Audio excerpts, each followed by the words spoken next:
तस्लीमा अल्लाहुम्मा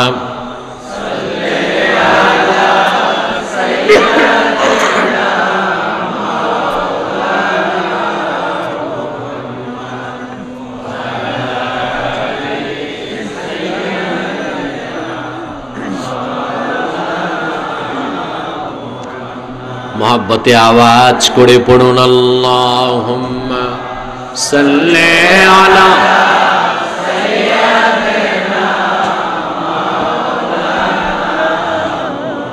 वाला आली। स्टेजे হালকা আওয়াজ দিতে হবে তো, বলো সাউন্ড বক্স।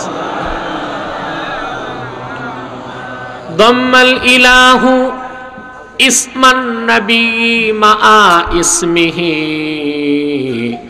इद क़ाल फिल खम्सिल मुअज्जिनु अशहदु अल्लाहुम्मा सल्ले अला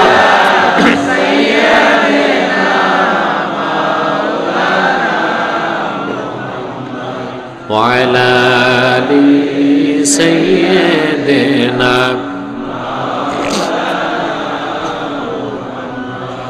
मदीना मदीना मोमिनों की गुनगुना है, दीदारे मदीना आशिकों की तमन्ना है। अल्लाहुम्मा सल्ली अला सय्यिदिना व अला आलि।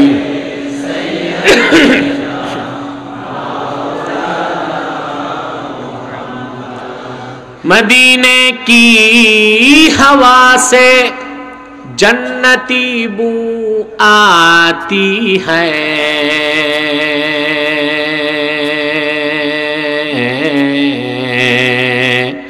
खाके पाके मदीना में नूरे जन्नत चमकती है।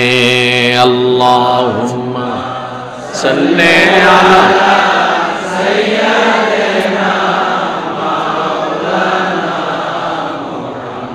व अला आलि सय्यिदिना।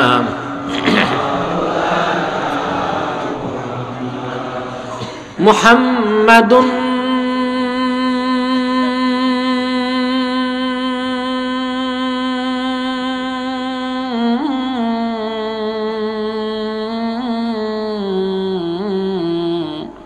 रसूलुल्लाह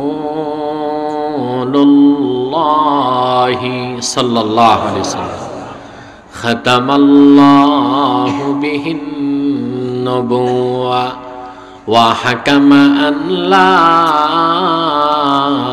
नबिय्य बअदहु बलगल उला बिकमालिही कशफत दुजा बिजमालिही हसनत जमीअ खसालिही सल्लु असालिही।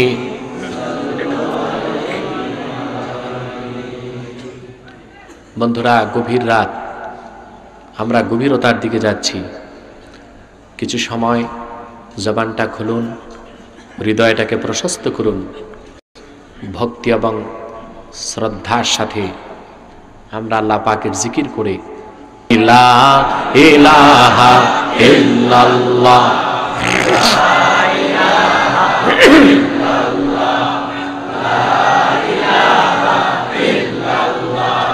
সুবহানাল্লাহ আলহামদুলিল্লাহ সুবহানাল্লাহ আলহামদুলিল্লাহ লা ইলাহা ইল্লাল্লাহ লা ইলাহা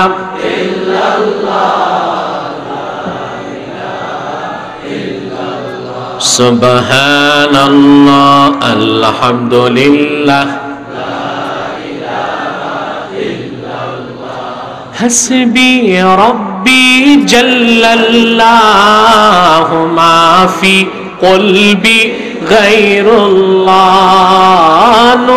নূর মুহাম্মদ সাল্লাল্লাহু লা ইলাহা সুবহানাল্লাহ আলহামদুলিল্লাহ সুবহানাল্লাহ আলহামদুলিল্লাহ লা ইলাহা ইল্লাল্লাহ লা ইলাহা ইল্লাল্লাহ লা ইলাহা সুবহানাল্লাহ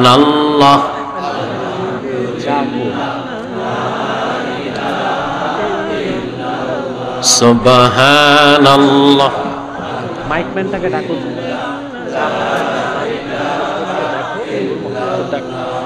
সুবহানাল্লাহ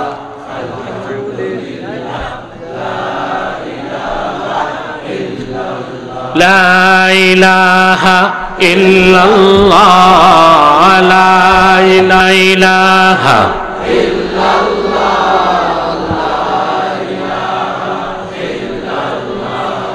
अल्लाह अल्लाह बोलो बंदे अल्लाह अल्लाह बोलो अल्लाह अल्लाह बोलो बंदे अल्लाह जिक्र अल्लाह करते हुए राहे जन्नत चलो ला इलाहा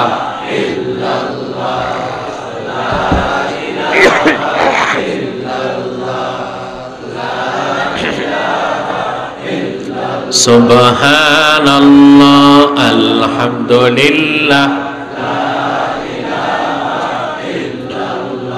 हस्बी रब्बी जल्लल्लाहु मा फी क़ल्बी गैरुल्लाह नूर मुहम्मद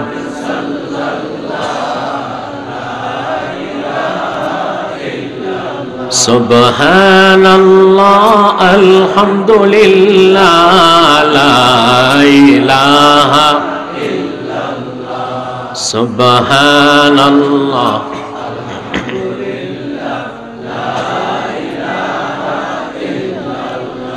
जिक्र खुदा में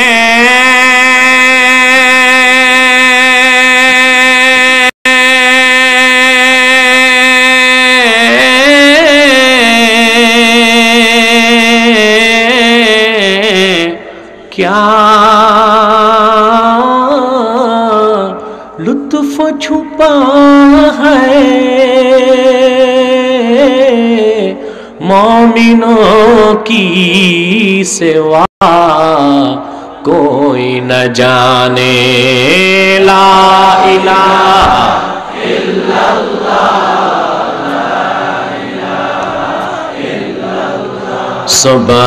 सुबहानल्लाह अल्हम्दुलिल्लाह ला इलाहा ला इलाहा इल्लल्लाह ला इलाहा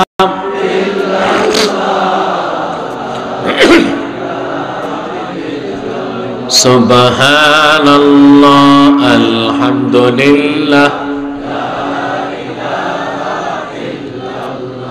हस्बी रब्बी जल्लल्लाहु मा फी क़ल्बी गैरुल्लाह नूर मुहम्मद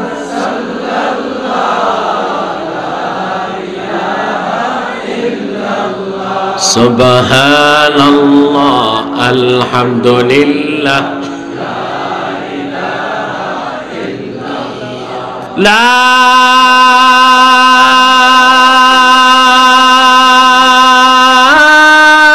इलाहा इल्लल्लाह मुहम्मदुर रसूलुल्लाह सल्लल्लाहु अलैहि वसल्लम। जनाब सभापति হাজারাত উলামায়ে কেরাম, তুলাবায়ে জাম,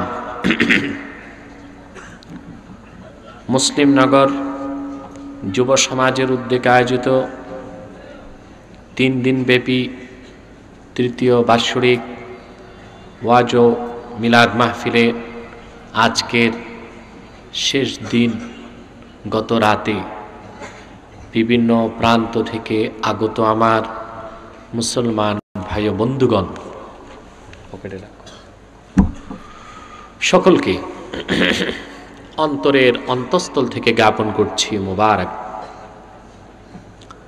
সবটুকুন শুকরিয়া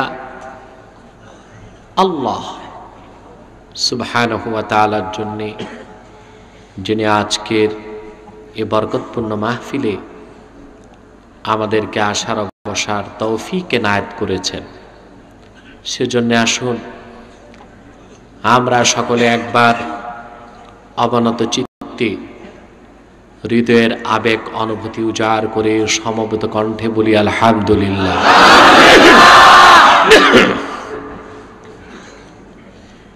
লাখো কোটি, তার চেয়ে অনেক অনেক অনেক বেশি দরুদ ও সালাম আল্লাহর সৃষ্টির প্রধান আকর্ষণ,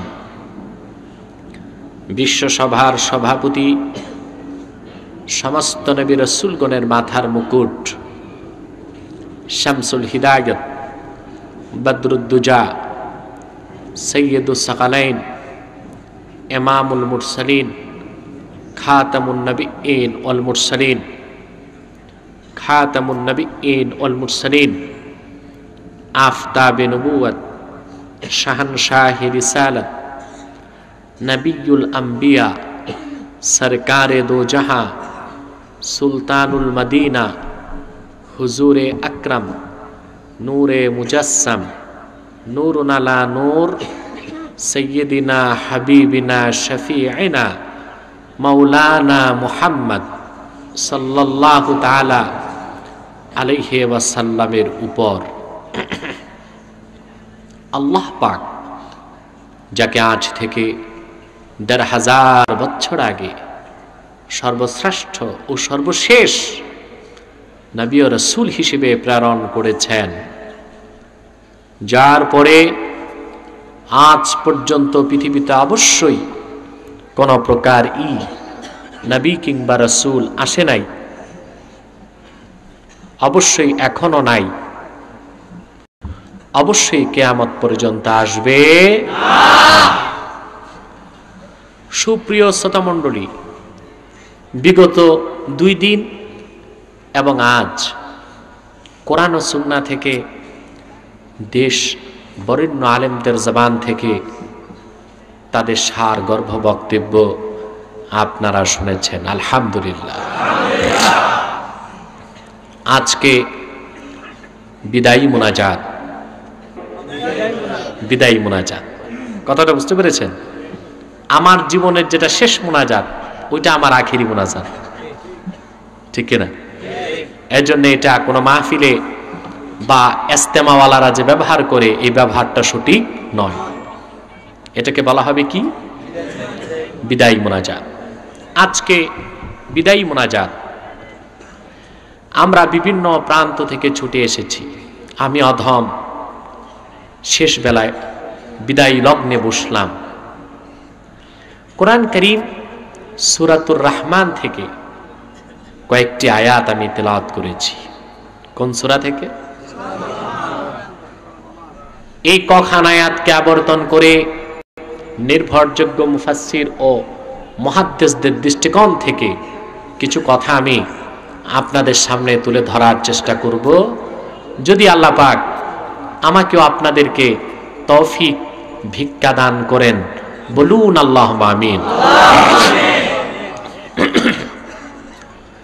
আমি দেখতে পাচ্ছেন অসুস্থ, ওয়াদা রক্ষার্থে এসেছি। গতবারও এসেছিলাম এই মাঠে, মনে আছে আপনাদের? গতবার আমি কর্তৃপক্ষকে বলেছিলাম প্যান্ডেল বড় করার জন্য, মানুষের বসতে কষ্ট হয়, অসংখ্য লোক দাঁড়িয়ে আছে, বসার কোনো জায়গা পাচ্ছেন না। আবারও বলবো, আগামীতে প্রোগ্রাম যদি হয়, প্যান্ডেল আরো বড় করার চেষ্টা করবেন আপনারা। বন্ধুরা আমার, মূল আলোচনার শুরুতে ছোট্ট একটি ভূমিকা, আর ভূমিকাতে তাই বলবো যা না বললেই নয়। প্রথম কথা, বাংলাদেশ তার ইতিহাসের সবচাইতে সংকটময় মুহূর্ত পার হচ্ছে। বাংলাদেশ তার ইতিহাসের সবচেয়ে ক্রান্তিকাল অতিক্রম করছে। আমরা দেখতে পাচ্ছি চতুর্দিকে ভাঙচুর, হানাহানি, মারামারি, ঝগড়া ফাসাদ, রক্তপাত, খুনরেজি, এনাদ, মাজলুমের আর্তনাদ যখন গোটা বাংলার আকাশ বাতাসকে ভারী করে দিয়েছে এবং সুজলা সমলা শস্য শ্যামলা বাংলার প্রতিটি জনপদ রক্তাক্ত, গোটা দেশ যখন একটি উত্তপ্ত ভূখণ্ডে পরিণত হয়ে গিয়েছে, ঠিক সে সময় মুসলিম নগরবাসী যুবকরা আপনাদেরকে একটি শান্ত এবং সুষ্ঠু পরিবেশ উপহার দিয়েছে। এতে আপনারা খুশি না বেজার? এটা আল্লাহর সীমাহীন মেহেরবানি ছাড়া সম্ভব হতো না, ঠিক কিনা? আর আপনারা জানেন, আমি যেখানে যাচ্ছি এখন বর্তমানে, হামলা মামলার 144, এত কিছুর পরও যে আল্লাহ স্টেজ পর্যন্ত আমাকে এনেছেন, এটা মাওলার সীমাহীন মেহেরবানি ছাড়া আর কিছু নয়। আলহামদুলিল্লাহ বলেন। যারা দাঁড়িয়ে আছেন, আমি তাদের অনুরোধ করব একটু বসার চেষ্টা করুন যদি জায়গা পান, আর যদি সম্ভব না হয় আর কোথায় চাপাবেন, মানুষকে প্যাকেট হয়ে যাবে, এটা আরামে বসুক। আর যারা দাঁড়িয়ে আছেন দাঁড়িয়েই থাকুন। স্বেচ্ছাসেবকরা যদি পারেন একটু বিছানার ব্যবস্থা করে দেন আমার দাঁড়িয়ে থাকা ভাইদের জন্য, যেন তারা একটু বসতে পারেন। ভূমিকাতে আমার দ্বিতীয় কথা, এখানে আমরা যারা এসেছি, এখানে আসার পিছনে জাগতিক কিংবা পার্থিব কোনো চাওয়া পাওয়া নাই। যারাই এসেছি একমাত্র আল্লাহ ও তার মাহবুব নূর নবী মুহাম্মদ সাল্লাল্লাহু আলাইহি সাল্লামের রাজি ও খুশির জন্য এসেছি, ঠিক কিনা বলেন? অন্য কোনো উদ্দেশ্য আমাদের নাই। সে কারণে এখানে আসার কারণে আমার আল্লাহ খুশি, জিবরিল মিকাইলও খুশি, কায়নাত খুশি, মাখলুকাত খুশি, মালাউল আ'লাতে যারা সব খুশি। কেবলমাত্র একটি অভিশপ্ত পাপিষ্ট এবং দুষ্ট আত্মা বড্ড বেজার। এটার নাম কি? শয়তান এখানেও আছে। কারণ শয়তান কোরআনে এসেছে মিনাল জিন্নাতি ওয়ান নাস। এটা একটা গ্রুপ হচ্ছে জিন, আর একটা গ্রুপ মানুষ। শয়তান এখানে উপস্থিত আছে। জিনের শয়তানও থাকতে পারে, মানুষ শয়তানও থাকতে পারে, অসম্ভব না। আমরা যদি 3 দিনের আজকের বিদায়ী মুনাজাত পর্যন্ত পৌঁছতে পারি, এটা আমাদের সফলতা। এই সফলতার পথে প্রধান বাধা হচ্ছে শয়তান, দ্বিতীয় বাধা হচ্ছে আমাদের নফসে আম্মারা, দুষ্ট আত্মা। এটা চাচ্ছে না আমরা এখানে বসি এবং মুনাজাত করে যেতে পারি। তৃতীয় বাধা হচ্ছে আমাদের চোখের ঘুম। এই ত্রিমুখী চক্রান্তের মাঝখানে আমরা বসে আছি। নেক নিয়ত ছাড়া মুনাজাত পর্যন্ত পৌঁছা আমাদের পক্ষে সম্ভব নাও হতে পারে। সেজন্য আমরা এখন একটু নেক নিয়ত করে নিচ্ছি। কিছুক্ষণ পরে আজকের মুনাজাত করে গুনাহ মাফ করে নিষ্পাপ বেহেশতি আল্লাহ ওয়ালা হয়ে আমরা বাড়ি যেতে চাই। কারা কারা দুটো হাত উঁচু করে দেখো। আল কুরআনের আলো, আল হাদিসের আলো, নারায়ে তাকবীর, আল্লাহু আকবার, নারায়ে রিসালাত, ইয়া রাসূলুল্লাহ, নারায়ে তাকবীর, সাল্লাল্লাহু আলাইহি ওয়াসাল্লাম। বন্ধুরা আমার, ভূমিকাতে আমার তৃতীয় কথা, কথা শোনার আর বলার দুটো পলিসি। একটি হচ্ছে কম সময়ে বেশি কথা, আরেকটা বেশি সময়ে কম কথা। আমরা কোন পলিসিতে চলবো? কম সময়ে বেশি কথা। কারণ সময় বেশি কথা কম, এতে লাভ কম। সময় কম কথা বেশি, তাতে লাভ আছে। কথা মনে রাখা যায়, আমল করা যায়, একটু ঘুমানো যায়, ফজর নামাজটা সময় মতো পড়া যায়। আমরা ওয়াজ শুনবো, নামাজ পড়বো না, এটা হয় না। আমাদের দেশে অনেক পেশাদার ব্যবসায়ী বক্তাও আছে, নিজের নামাজটাও ঠিক রাখতে পারে না। আমার সাথে কাছে এক বক্তার খাদেম এসেছিলেন, দুঃখ করে বললেন, আমি 17 বছর তার সাথে ঘুরেছি, কোনোদিন আমার চোখে জামাতে তাকে এশার নামাজ পড়তে দেখি নাই। অথবা আমরা কম সময়ে বেশি কথা শুনবো, কি বলেন? কম সময়ে বেশি কথা, এতটুকু আমার ভূমিকা। এবার আমি আপনাদেরকে নিয়ে আল্লাহর কোরআনে প্রবেশ করব। আমার সঙ্গে আপনারাও তিলাওয়াত করুন, যেন প্রত্যেকটি অক্ষরে নূর আল্লাহ তাআলা আমাদের সিনার মধ্যে প্রথিত করে দেন। বলেন আল্লাহুম্মা আমিন। আউযু বিল্লাহি মিনাশ শাইতানির রাজীম। বিসমিল্লাহির রাহমানির রহিম। الرحمن علم القرآن خلق الإنسان علمه البيان الشمس والقمر بحسبان صدق الله العظيم। জবান খুলে পড়েন সাদাকাল্লাহুল আযীম ওয়া সাদাকা রাসূলুহুন নবিয়্যুল কারীম ওয়া নাহনু আলা যালিকা মিনাশ শাহিদিন ওয়াশ শাকিরিন ওয়াল হামদু লিল্লাহি রাব্বিল আলামিন। আমরা সূরাতুর রহমান থেকে তিলাওয়াত শুনলাম। কোন সূরা? অত্যন্ত বরকতময় একটি সূরা, যে সূরাটা শুরু করলেন আল্লাহ তার পবিত্র নাম দিয়ে। সুবহানাল্লাহ। বন্ধুরা আমার, উসুলে তাফসীর বা কোরআন ব্যাখ্যার কতগুলো মূল নীতি আছে। ওই মূল নীতির বাইরে কোরআন পাক থেকে কোনো কথা বলার কোনো সুযোগ কোনো মানুষের নাই। অবশ্য আমাদের দেশে যা খুশি তাই করা হয়। সব জায়গায় ব্যানারে লেখা থাকে বিশাল তাফসিরুল কোরআন মাহফিল। শুনলে শোনা যায় বক্তা একদিক, তাফসীর একদিক, কোরআন আরেক দিক।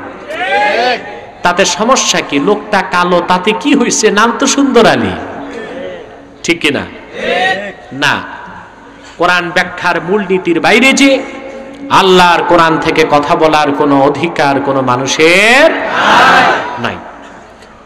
কোরআন ব্যাখ্যার মূলনীতিগুলোর মধ্যে অন্যতম স্বতঃসিদ্ধ একটি নিয়ম হচ্ছে যে সূরা থেকে তেলাওয়াত করা হবে, শোনা হবে, সেই সূরা ও তার পূর্বের বা পরের সূরার সাথে যদি কোনো সম্পর্ক থাকে, কোনো রাব্ত সাদৃশ্য থাকে, সামঞ্জস্য থাকে, যেটাকে বলা হয় মুনাসাবাত। কি বলা হয়? মুনাসাবাত বাইনা সূরাতাইন, দুই সূরার মাঝখানে যে সম্পর্ক, সেটা আগে বলতে হয়। আলহামদুলিল্লাহ। সূরাতুর রহমানের আগের সূরা হচ্ছে সূরাতুল কামার। সূরাতুল কামার। এই দুই সূরার মধ্যে খুব সুন্দর একটি সম্পর্ক আছে, যা ইমাম ফখরুদ্দিন রাজি তার বিখ্যাত তাফসীর মাফাতিহুল গায়েব, যার প্রসিদ্ধ নাম তাফসীরুল কবির, সেখানে সূরা রহমানের ব্যাখ্যাতে তিনি তা লিখেছেন। কথাটিকে আমি আমার ভাষায় সহজ করে বুঝাই দিচ্ছি। আল্লাহ তাআলা কোরআনে কখনো কখনো একটি বিষয়ে 2টি সূরা নাজিল করেছেন। বিষয় কয়টা? সূরা কয়টা আসছে? আবার কখনো কখনো অসংখ্য বিষয়ে একটি সূরা নাজিল করেছেন। যখন একটি বিষয়ে 2টি সূরা নাজিল হয় বা 2 সূরার মধ্যে কোনো সম্পর্ক থাকে, সেই মুনাসাবাতকে প্রথমেই উল্লেখ করতে হয়। এটা উসুলে তাফসিরের একটা নিয়ম। যেমন 30 পারায় তিনি কাবার শত্রু আব্রাহার ধ্বংসের কথা বলেছেন সূরাতুল ফিলে, ঠিক কিনা? শেষ আয়াতে বলেছেন ফাজআলাহুম কাসফিম মাকুল, আমি কাবার শত্রু আব্রাহা ও তার হস্তি বাহিনীকে আবাবিল প্রেরণ করে ধ্বংস করে মাটির সাথে মিশায় দিলাম। সুবহানাল্লাহ বলবেন না? অস্তিত্বটা এমন বিলীন করে দিলাম। কাসফিম মাকুল, কাসফিম আসফুম মাকুলের ব্যাখ্যায় মুফাসসির লেখেন ইযা আকালাহুদ দুদ, পোকা কিরা যখন পাতা খায়। দেখেন কথা বুঝতেছেন আমার? সাউন্ড সিস্টেম ঠিক হচ্ছে? বোঝা যায় কথা? ডাবল আসলে ইকো বন্ধ করে দাও, ইকো টোটাল বন্ধ করে মাইক ঠিক করে দাও, তবে স্টেজে আওয়াজ লাগবে। আমার কি বলি আমারে তো বুঝতে হবে। ইকো টোটাল বন্ধ, এবার মাইকটাকে ভালো আওয়াজ করে দাও। এবার বোঝা যায়? ঠিক আছে, আলহামদুলিল্লাহ। আল্লাহ বলেছেন তার অস্তিত্বকে ধ্বংস করে কেমন করলাম? কাসফিম মাকুল। এটার ব্যাখ্যায় মুফাসসির লেখেন ইদা আকালাহুদ দুদ, গাছে পাতায় পোকা থাকে না, দেখছেন? পোকা যখন পাতা খায়, রং বেরঙ্গের পাতা খায়, আম পাতা, জাম পাতা, কলা পাতা, ইনপুট একরকম, কিন্তু পোকার পেছন দিক দিয়ে যে আউটপুট হয় ওটার কোনো রং আছে? যা বের হয় 20টা, ওটার থেকে আর আলাদা করা যাবে কোনটা আম পাতা, জাম পাতা, কলা পাতা? আল্লাহ বলেছেন আব্রাহা আর তার বাহিনীকে ধ্বংস করে এমন করলাম, কোনটা হাতি, কোনটা মানুষ, কোনটা মাটি তা চিনার কোনো উপায় রইল না। প্রশ্ন হচ্ছে লিমাদা সানা আল্লাহু হাকাযা, তাহলে আল্লাহ এই কাজটা কেন করলেন? জবাব সূরা ফিলে তিনি দেন নাই, নতুন সূরা কুরাইশের মধ্যে তিনি জবাব দিয়েছেন, আলাদা সূরা। তিনি বললেন লিইলাফি কুরাইশ, একমাত্র কারণ হচ্ছে আমার দোস্ত মুহাম্মদ সাল্লাল্লাহু আলাইহি সাল্লামের জাদ্দে মুহতারাম দাদা আব্দুল মুত্তালিবের সম্মান আর কুরাইশদের ইজ্জত রক্ষার্থে তাদের স্বার্থে আমি আব্রাহাকে ধ্বংস করে মাটির সাথে মিশায়া মেসাকার করে দিয়েছি। বিষয় কয়টা? সূরা, এটা হচ্ছে মুনাসাবাত। এটা কি মুনাসাবাত? তো সূরা রহমান, তার আগের সূরা হচ্ছে সূরা কামার। কোন সূরা? এই দুইটা সূরার মধ্যে প্রধান সম্পর্ক হচ্ছে এটা যে আল্লাহ তাআলা সূরা কামার শুরু করেছেন তার হাবিবের একটি মুজিজার কথা দিয়ে, আর সূরা রহমান শুরু করেছেন তার হাবিবের আরেকটি মুজিজার কথা দিয়ে। ঠিক কিনা? সুবহানাল্লাহ। তা আসতে বলেন কেন? মোটামুটি মানুষ তো খুব একটা কম না, ভালোই আছেন। আপনারা কি একটু বসতে পারেন? বিছানা নাই এখানে? নূর মোহাম্মদ কোথায়? বিছানার ব্যবস্থা করেন এখানে। মানুষ এত কষ্ট করবে কেন? গতবার বলেছিলাম প্যান্ডেল বড় করো, এখানে আরো বিছানা দেন, পর্যাপ্ত মানুষগুলোকে বসার সুযোগ দেন। ভাইরা আমার, বন্ধুরা আমার, সুবহানাল্লাহ বলতে কষ্ট নাই তো? আমার মনে হয় ঘোষক যদি একবার বলতো প্রত্যেককে একবার সুবহানাল্লাহ বললে নগদ 10 টাকা, আমি আর ওয়াজও করতে পারতাম না, কেবল শুনতাম সুবহানাল্লাহ। 10 টাকা দেখলেন, আল্লাহ যে কি দিব ওইটা দেখলেন না। হাদিস সাক্ষী আল্লাহর হাবিবের সাথ করেছেন, মুমিন যদি ঈমানের সাথে একবার সওয়াবের জন্য সুবহানাল্লাহ কিংবা আলহামদুলিল্লাহ উচ্চারণ করে, আমার আল্লাহ পাক আকাশ এবং জমিনের শূন্য স্থান সওয়াবের দ্বারা পূর্ণ করে তার আমলনামায় লিখে দিবে। এই রকম আওয়াজে সুবহানাল্লাহ শুনতে চাই। পারবেন না ইনশাআল্লাহ? জায়গা মতো ফিট করলেই চলবে, ঠিক কি না? ফিটও তো জানেন নাকি? চৌধুরী সাহেব মরে গেছে, যে কি বলবেন? নাকি যে বলবেন মাশাআল্লাহ তাবারাকাল্লাহ? এটা বললে তো পিটায় আপনার হাড্ডি ভাঙ্গা দিবে। বেটা আমার বাপ মরছে আর তুই কস মাশাআল্লাহ তাবারাকাল্লাহ, আরো মরুক, আরো বরকত, বাড়ি সব মরুক। ভাইরা আমার, আল্লাহ রাব্বুল আলামিন তার হাবিব নূর নবী আমার মুহাম্মদ সাল্লাল্লাহু আলাইহি ওয়াসাল্লামের একটি মুজিজার কথা দিয়ে সূরা কামার শুরু করলেন। আর সর্বশ্রেষ্ঠ মুজিজার কথা, কোরআনের কথা দিয়ে সূরা রহমান শুরু করলেন। আওয়াজ করে বলেন সুবহানাল্লাহ, ঠিক কি না? আল্লাহর হাবিব ১৫০০ বছর আগে অসংখ্য মুজিজা দেখিয়েছেন। এর মধ্যে শ্রেষ্ঠ মুজিজাগুলোর একটা শাক্কুল কামার, আঙ্গুলের ইশারায় তিনি পূর্ণিমার চাঁদকে ২ টুকরা করেছেন। এটা বুখারী শরীফ ২য় খণ্ডে এসেছে এবং কোরআন পাকেও আছে। নূর নবী আমার মুহাম্মদ সাল্লাল্লাহু আলাইহি সাল্লাম ১৫০০ বছর আগে কাবা ঘরের পাশ দিয়ে যাচ্ছিলেন। আল্লাহর ঘরের পাশে একটা পাহাড় আছে, নাম আবু কুবাইস। কি নাম? যারা হজ করছেন তারা দেখছেন সৌদি বাদশার বাড়িটা যেই পাহাড়ের উপর বাইতুল্লাহর পাশে, ওইটার নাম আবু কুবাইস। এটা উম্মুল জিবাল, পৃথিবীর সব পাহাড়ের মা। প্রথম আল্লাহ পাহাড় বানিয়েছেন এই আবু কুবাইস। হাদিসে এসেছে আউয়ালু জাবালিন খালাকাহুল্লাহু ফিল আরদে আবা কুবাইস।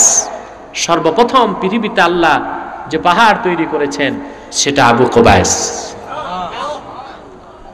হুজুর যখন এই পাহাড়ের কাছে গেলেন, আবু জেহেল তার সাঙ্গপাঙ্গ নিয়ে বসা। সে বলল, মুহাম্মদ সাল্লাল্লাহু আলাইহি সাল্লাম, যা কিছু দেখলাম সব তো দুনিয়ায় দেখালেন, আকাশে তো কিছুই দেখলাম না। আল্লাহর হাবিব বললেন, তোমার ইচ্ছা কি বলো? সে বলল, আপনি চাঁদটাকে ২ টুকরা করে দেখান তো দেখি। আল্লাহর কোরআন সাক্ষী, হাদিস সাক্ষী। মক্কার পবিত্র মাটিতে দাঁড়ায় নূর নবী আঙ্গুলের ইশারা করলেন। ফাশাক্কাল কামারু বিশারাতিহি, নূর নবীর আঙ্গুলের হেলনে লাখো লাখো মাইল দূরের পূর্ণিমার চাঁদ ২ টুকরা হয়ে আবু কুবাইস পাহাড়ের ২ পাশে সরে যায়। আবু জেহেলের মস্তক নত হয়ে গেল। সৈয়দ মুহাম্মদ আনওয়ার কাশ্মীরি রহমতুল্লাহি আলাইহি, নাম শুনছেন? বহুত বড় আলেম ছিলেন। কত বড় আলেম শুনেন।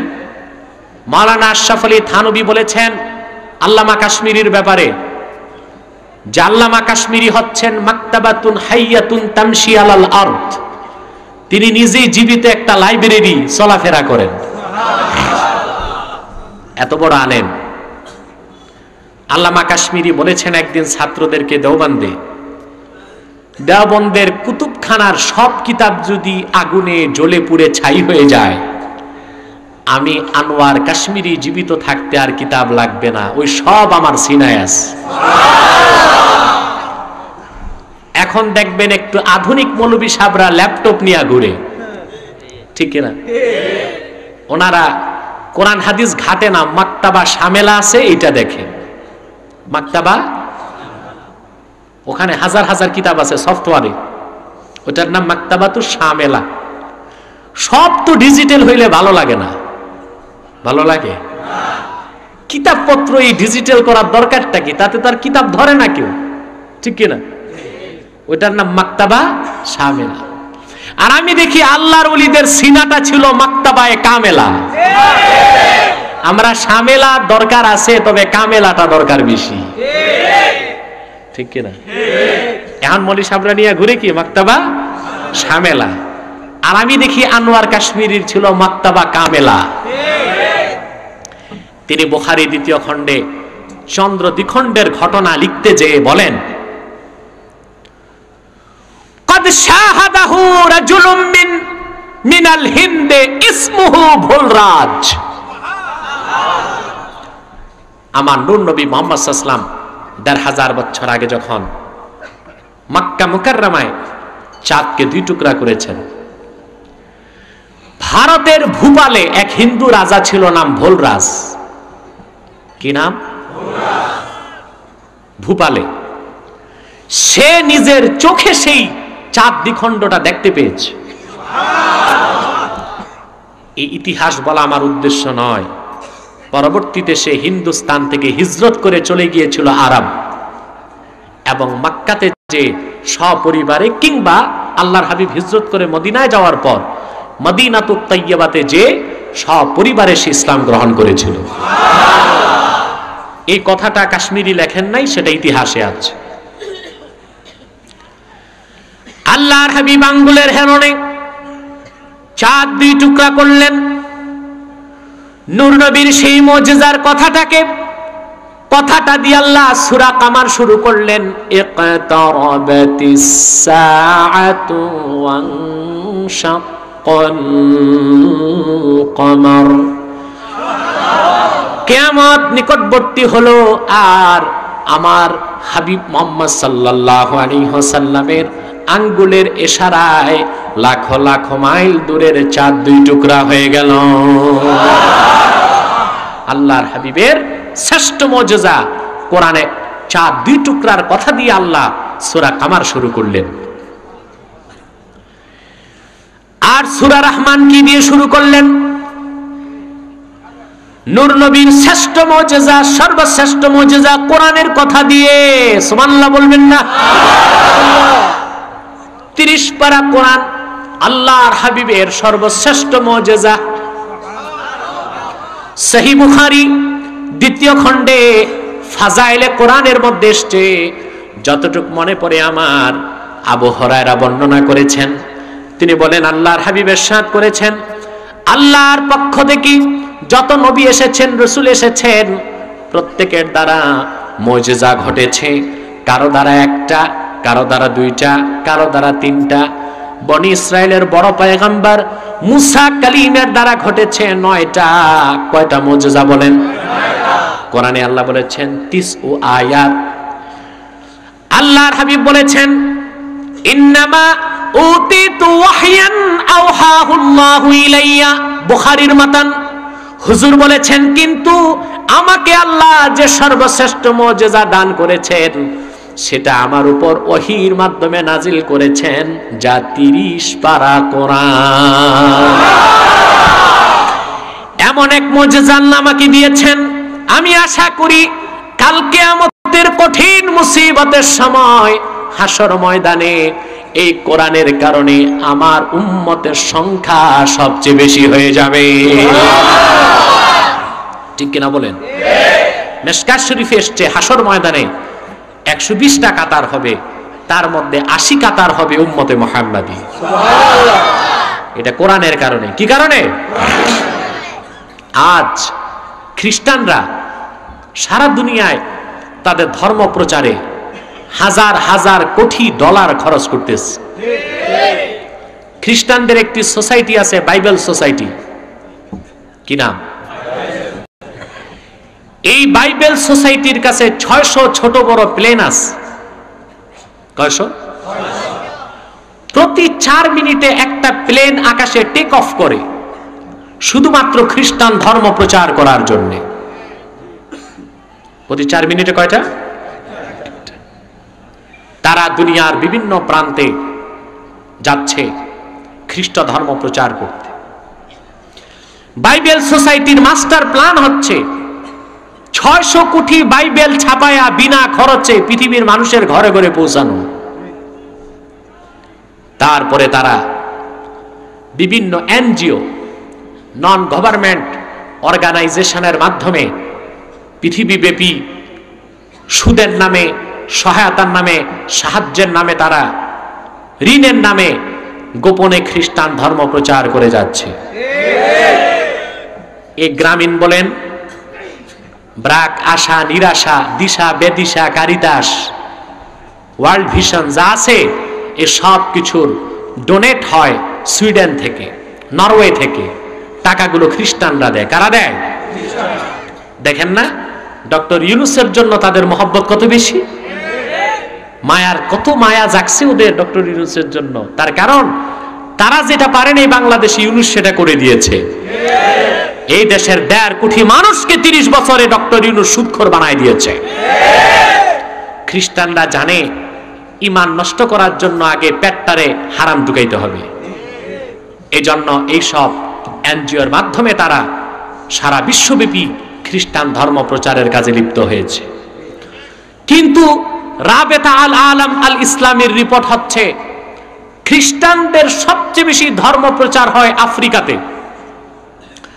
সেই আফ্রিকায় মাত্র 15 বছরে 1 কোটি ক্যাথলিক খ্রিস্টান ইসলাম গ্রহণ করে মুসলমান হয়ে গিয়েছে। এত সেবা, এত টাকা, এত ডলার খরচ হচ্ছে, ঠিক কিনা? 600 প্লেন শুধুমাত্র খ্রিস্টান ধর্ম প্রচার করার জন্য। বাংলাদেশ একটা দেশ, তার ভাঙ্গাচুরা প্লেন আছে মোটে 10টা, তাও এটা আকাশে উঠার পর জ্বর শুরু হয়, কাঁপে। আমি কখনো বাংলাদেশ এয়ারলাইন্সে উঠি না, আমার 10,000 20,000 টাকা বেশি লাগলো, আমি বলি এই ফ্লাইট সারা ফ্লাইট দাও। এটা যে কখন চাক্কা ছুটে কখন ডানা ভাঙ্গে আল্লাহ ভালো জানে। শুনছিলাম একবার বৃষ্টির পানিও যায় ভিতরে। একটা দেশ তার ফ্লাইট আছে মাত্র 10টা, আর খ্রিস্টান সোসাইটি, বাইবেল সোসাইটি, কোনো রাষ্ট্র না, ওদের প্লেন আছে 600 শুধু খ্রিস্টান ধর্ম প্রচার করার জন্য। আর সবচেয়ে বেশি তাদের মেহনত হচ্ছে আফ্রিকায়। সেই আফ্রিকায় এত চেষ্টার পর খ্রিস্টান তো হলোই না কেউ, বরং 1 কোটি ক্যাথলিক খ্রিস্টান ইসলামের সুশীতল ছায়ায় আশ্রয় গ্রহণ করেছে। এটা কোরআনের কারণে। কিসের কারণে? জোরে বলে। ভাইরা আমার, সেজন্যই বলছি আল্লাহর হাবিব মুহাম্মদ সাল্লাল্লাহু আলাইহি ওয়াসাল্লামের শ্রেষ্ঠ মুজিজা 4 দ্বিখণ্ডের কথা দিয়ে আল্লাহ সূরা কামার শুরু করলেন। আর নূর নবী মুহাম্মদ সাল্লাল্লাহু আলাইহি ওয়াসাল্লামের সর্বশ্রেষ্ঠ মুজিজা কোরআনের কথা দিয়ে আল্লাহ রাব্বুল আলামিন সূরা রহমান শুরু করলেন।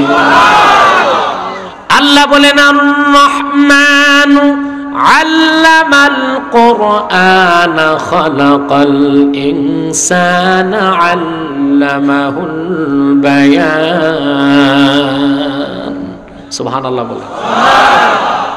এই হচ্ছে 2 সূরার মধ্যকার সম্পর্ক। এবার আসুন একটু ব্যাখ্যা শুনি আমরা। প্রথম শব্দটাই আর রহমান, এটা আমার আল্লাহর একটা নাম। আল্লাহর মুফাসসিরদের মধ্যে মতভেদ আছে। ইমাম ফখরুদ্দিন রাজি বলেন আল্লাহর জাতি নাম 2টা, একটা আল্লাহ আর একটা রহমান, আরেকটা রহমান, এটা আল্লাহর জাতি নাম। আর বাকি মুফাসসিরগণ বলেন যে না, এটাও আল্লাহর অন্যান্য সিফতি নামের মধ্যে একটি সিফতি নাম।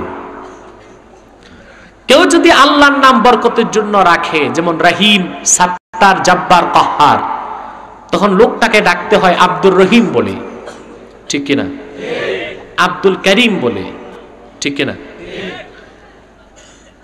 নাফউল মুফতি ওয়া সাইলে আব্দুল হাই লাখনবী লিখেছেন, যদি কারো নাম আল্লাহর নামে হয় তাকে আব্দুল ছাড়া ডাকলে মাকরু তাহরিমা হবে। যেমন যার নাম আব্দুর রহিম তাকে শুধু রহিম ডাকলে কি হবে? হারাম। কিন্তু কারো নাম যদি আব্দুর রহমান হয় আর তাকে শুধু রহমান ডাকা হয়, এটা শিরক হবে। কি হবে? জোরে বলেন, শিরক হবে। আল্লাহ রাব্বুল আলামিন এমন একটি ফজিলতের নাম দিয়া সূরাটা শুরু করলেন, রহমান, যেই নামের ভিতরে তার সবটুকুন দয়ার ভান্ডারকে তিনি ঢুকায় দিয়েছেন। এমন এক নাম তার রহমান, ইমানদার বান্দা যদি হৃদয়ের গভীর থেকে একবার এই নামটা ধরে তারে ডাক দেয়, আমার আল্লাহর রহমতের মধ্যে ঢেউ সৃষ্টি হয়ে যায়। আমি একটি হাদিস আপনাদেরকে শোনাচ্ছি। ইমাম ফখরুদ্দিন রাজি তাফসীর মাফাতিহুল গায়বের রহমান শব্দের ব্যাখ্যায় লিখেছেন, আল্লাহর হাবিব নূর নবী মুহাম্মদ সাল্লাল্লাহু আলাইহি ওয়াসাল্লামের জলিলুল কদর সাহাবী হযরত যায়েদ ইবনুল হারেসা রাদিয়াল্লাহু তাআলা। কি নাম? আপনাদের মনোযোগ আছে? না, আমি দেখতে পাচ্ছি না। অ্যাটেনশনটা আমার দিকে দেন। আপনারা কি ডাইরেক্ট কোরআন হাদিস শুনবেন না কিছু কেচ্ছা বলবো? অনেক শ্রোতা আছে কেচ্ছা কাহিনী শুনলে খুব ভালো লাগে, ওতে আমি দেখছি কোনো লাভ নাই। বলছিলাম না পাগলায়, বক্তা 4.5 ঘন্টা ওয়াজ করছে শুধু লাইলি মজনুর কেচ্ছা। বুড়া কানতে কানতে বাড়ি গেছে, বুড়ি কয় কান্দো কেন? কয় আহারে লাইলি মজনুর এত কষ্ট দিল কেন? এই চিন্তায় বুড়ার 3 রাতের ঘুম হারাম। এই কেচ্ছা না কোরআনে আছে, না হাদিসে আছে, না ইসলামের ইতিহাসে আছে, কোনো লাভ নাই। কোরআন হাদিস যদি শোনেন, না বুঝলেও প্রতি শ্বাসে 10টা করে নেকি পাবেন। আমি আপনাদের কাছে দুটো জিনিস চাই, দিবেন? ভয় পাচ্ছেন কালেকশন? এটা আমি পারি না। প্রথম যে জিনিস চাই, আপনাদের নিরবিচ্ছিন্ন মনোযোগ থাকবে, দিবেন? দ্বিতীয়টা চাই আপনাদের চরম ধৈর্য। এই দুটো জিনিস দিবেন? রহমান আল্লাহর এমন একটা নাম, যে নামটা দিয়ে তিনি সূরা রহমান শুরু করছেন। এই নাম ধরে ডাকলে তিনি আর দেরি করতে পারেন না, ডাইরেক্ট বান্দাকে দিয়ে দেন। যদি চাওয়াটা বৈধ হয়, কি হয়? দোয়া অবৈধটা করলে কবুল হবে না, বেঈমান হয়ে যাবেন। যদি এখন সারা দিন দোয়া করেন আল্লাহ আমারে ফেরেশতা বানাও, এটা বৈধ দোয়া না অবৈধ? কেউ যদি বলে আল্লাহ আমারে মহিলা বানাও, এই দোয়া কি বৈধ না অবৈধ? আল্লাহর রহমান নাম ধরে ডেকে বৈধ দোয়া করার সাথে সাথেই তিনি কবুল ও মঞ্জুর করে নেন। সাইয়েদনা যায়েদ ইবনুল হারেসা রাদিয়াল্লাহু তাআলা আনহুর ঘটনা হাদিস পাকে এসেছে।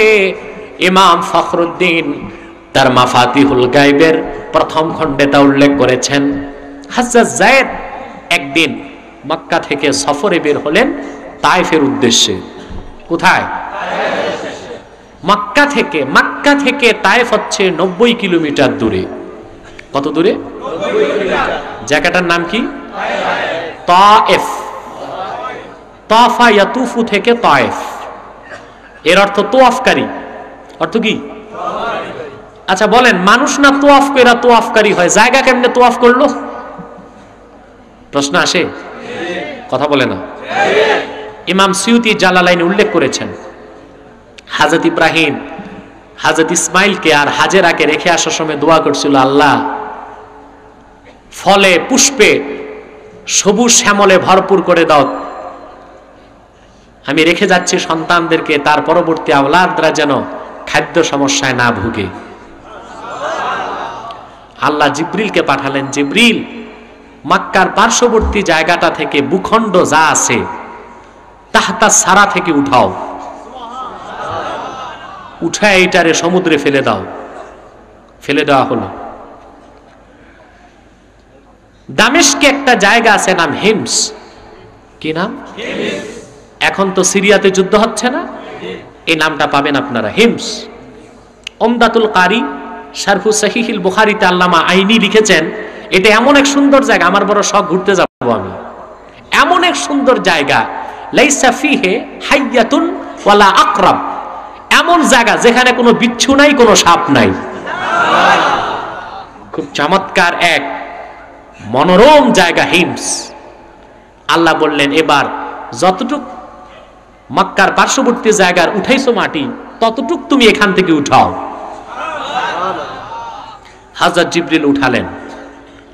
উঠানোর পর আল্লাহ বললেন, জিবরিল এবার এই মাটির টুকরাটারে আমার ঘর কাবারে চক্কর দাও 7টা, তোয়াফ করাও।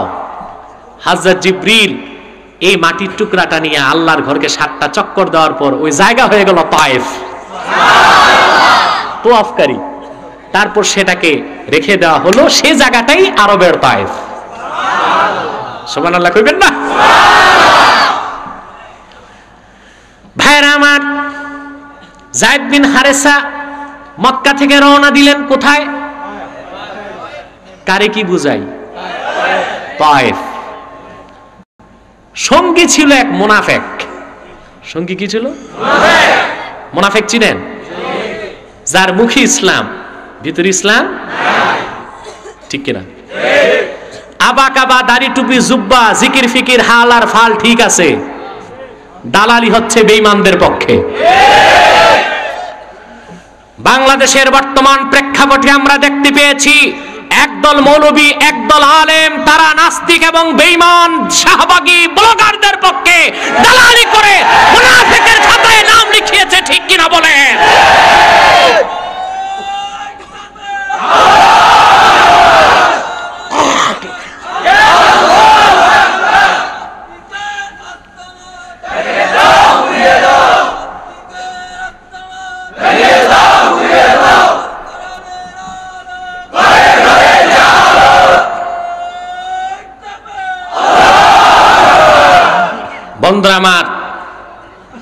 বন্ধুরা আমার, আমার এ কথায় রাজনীতির গন্ধ খুঁজবেন না।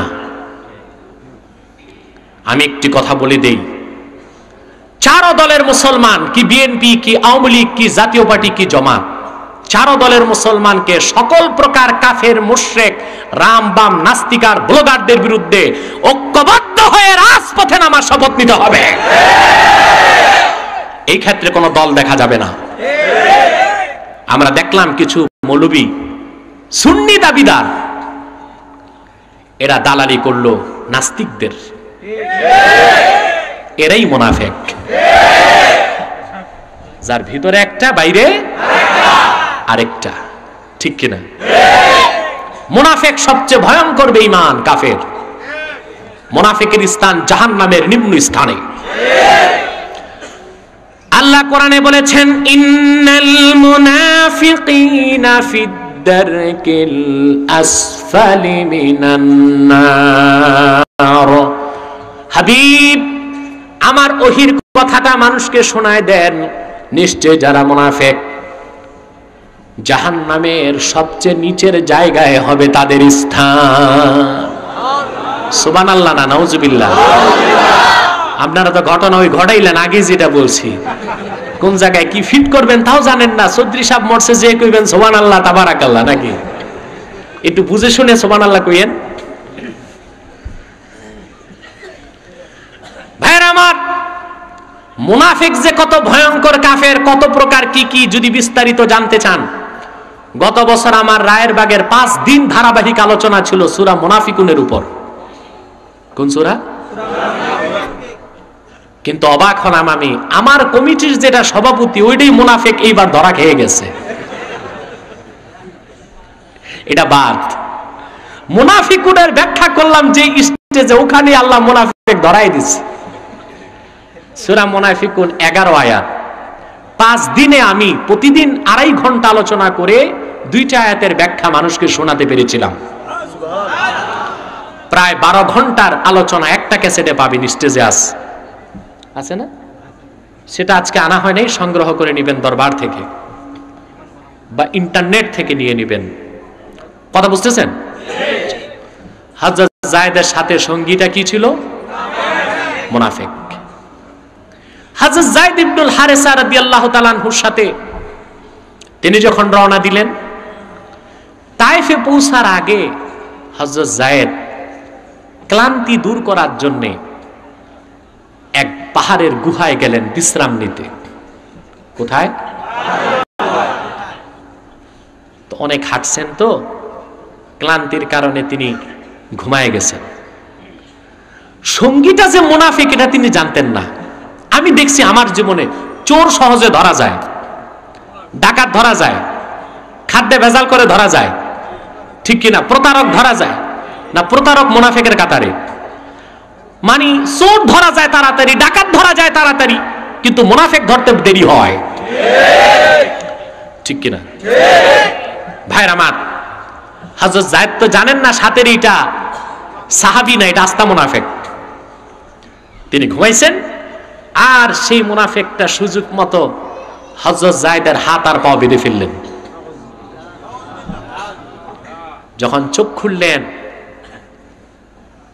হযরত যায়েদ অবাক হয়ে গেলেন যে তার হাত পা বেঁধে যার হাতে তরবারি সে লোকটাই, যে লোকটা এতক্ষণ তার সঙ্গী ছিল। তিনি বললেন, লিমা তাকতুলুনি, তুমি আমারে কেন কতল করবা? তুমি না আমার সঙ্গী ছিলা? তো সে বলল, যায়েদ, আমি দেখাইছি যে আমি ইসলাম গ্রহণ করছি, আসলে আমি কাফিরই আছি। তোমাদের ভাষায় আমি মুনাফিক, আমি তোমারে কতল করব। বললো, ঠিক আছে, তুমি মুনাফিক, আমারে কতল করবা কেন?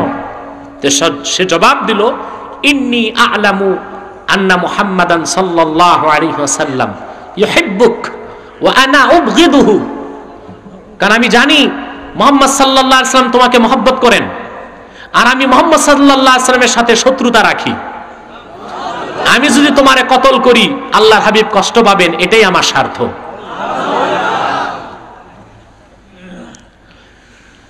সাইয়েদনা যায়েদ ইবনুল হারেসার হাত পা বাঁধা, মুনাফিক হাতে তরবারি নিল কতল করার জন্য। হযরত যায়েদ দেখলেন এবার বাঁচার জন্য আল্লাহর সাহায্য ছাড়া বিকল্প কিছু আর নাই। তিনি তখন পাহাড়ের গুহার ভিতর থেকে আকাশের দিকে তাকালেন, আর শুধুমাত্র আল্লাহর নাম নিয়ে ডাক দিলেন। মনের ভিতর থেকে ভক্তি আর মহব্বতের সাথে ডাক দিলেন, আগিসনি ইয়া রহমান, হে রহমান, হে রহমান, সাহায্য করো। আল্লাহু আকবার। কাকে ডাক দিলেন? কি নামে? যে নামটা দিয়ে তিনি সূরা রহমানটা শুরু করছেন।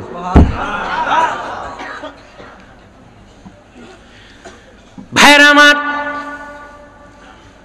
মুনাফিক যেই মাত্র তরবারি ওনার গর্দানে লাগাবেন, হঠাৎ বাইরে বিকট আওয়াজ শোনা গেল।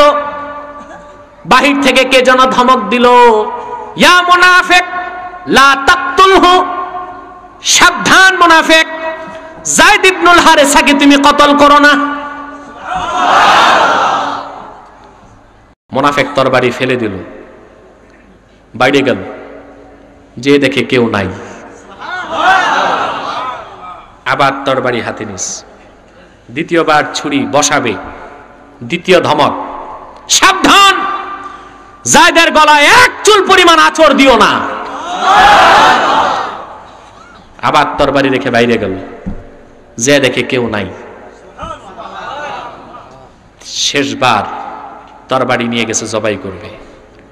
এবার আরো বিকট এবং স্পষ্ট আওয়াজ, ইয়া ফুলান লা তাকতুলহু, তুমি তাকে কতল করো না। এবার তরবারি রেখে বাইরে যে দেখে একটা সাদা ঘোড়া, পৃথিবীর ঘোড়ার চেয়ে অনেক বড়, পিঠে একজন সুদর্শন যুবক বসা, মাথায় তার সবুজ রঙের পাকড়ি ঝিলিক দিচ্ছে, হাতে নাঙ্গা তরবারি। ঘোড়া থেকে নেমে মুনাফিকের বাম হাতে চুল ধরে ডান হাতে তার গর্দানটা উড়ায় দিল। সুদর্শন যুবকটি ঘোড়া থেকে নেমে ভিতরে ঢুকলো, হযরত যায়েদের পায়ের হাতের বাঁধন খুললো, যায়েদের কপাল একটা চুমা দিল। যায়েদ উঠে দাঁড়ায়, জড়ায় ধরে কয়, ভাই আপনি কে? শোনেন এবার কে। সুদর্শন সবুজ পাগড়ি মাথায় যুবকটি জবাব দিল, আনা জিবরিল, আমি জিবরিল। যখন মুনাফিক আপনাকে কতল করবে, আমি ছিলাম সিদরাতুল মুনতাহায়।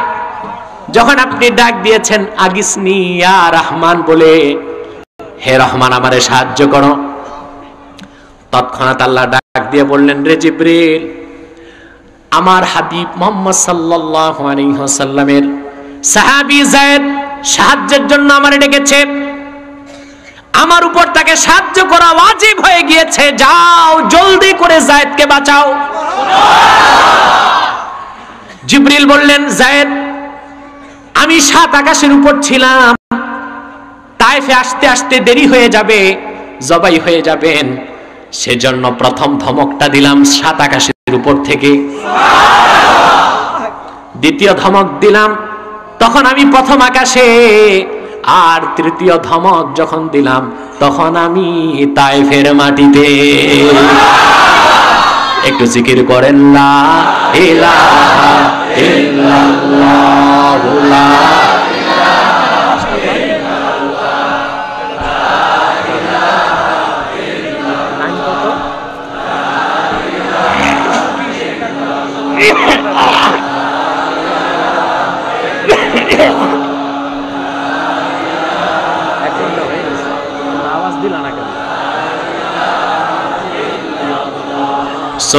সুবহানাল্লাহ আলহামদুলিল্লাহ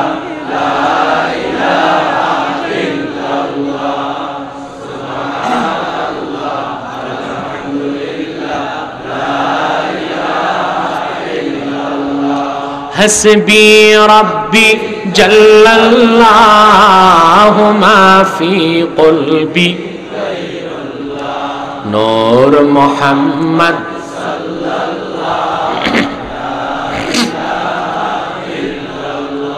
সুবহানাল্লাহ আলহামদুলিল্লাহ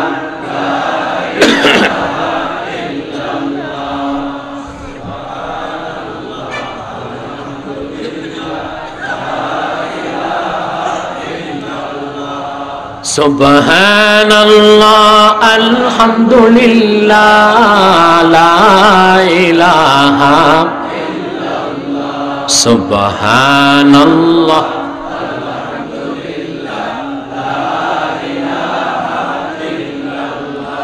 লা ইলাহা ইল্লাল্লাহ লা ইলাহা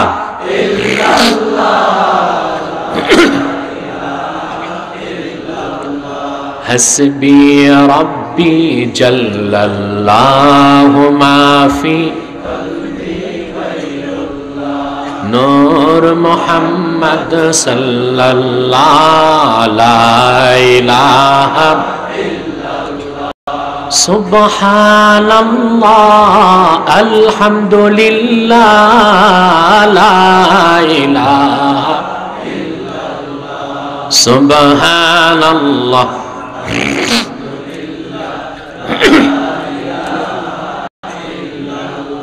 সুবহানাল্লাহ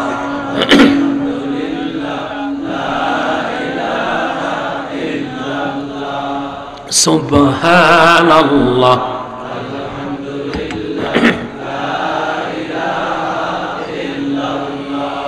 লা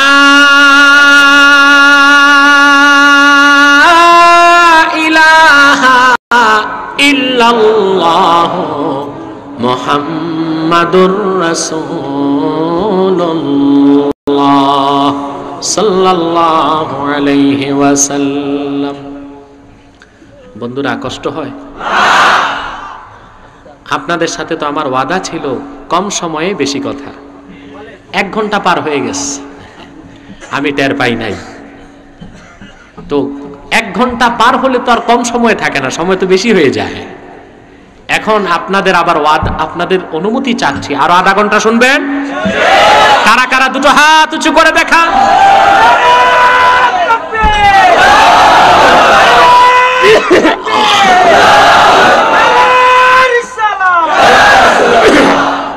আল্লাহ কবুল করুন, বলুন আল্লাহুম্মা আমিন।